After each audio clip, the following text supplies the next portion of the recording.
ملاحظه کردید صدایی که شنیدید ইরানের রাষ্ট্রীয় টেলিভিশনে হামলা চালিয়েছে ইসরায়েল। লাইভ চলাকালীন চ্যানেলটি বিস্ফোরণে কেঁপে ওঠে। এ সময় স্টুডিও ত্যাগে বাধ্য হন সংবাদকর্মীরা।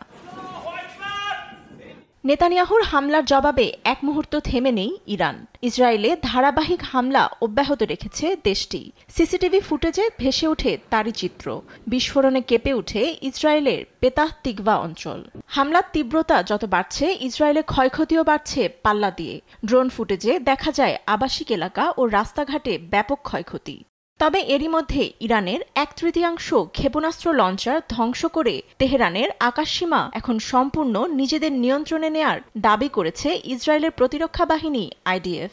এই লড়াইয়ে ইসরায়েল বিজয়ের দ্বার প্রান্তে বলে ঘোষণা দিয়েছেন প্রধানমন্ত্রী বেনিয়ামিন নেতানিয়াহু।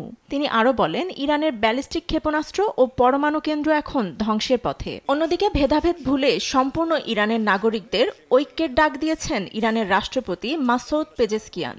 ইসরায়েলের আগ্রাসনকে বলেছেন বোকামি, এমনকি এর জন্য ভবিষ্যতে ইসরায়েলকে অনুশোচনা করতে হবে বলেও মন্তব্য করেন। দুদেশের দ্বন্দ্ব নিরসনে গঠনমূলক ভূমিকা পালন করতে ইচ্ছুক চীন, বলেছেন চীনা পররাষ্ট্র মন্ত্রণালয়ের মুখপাত্র।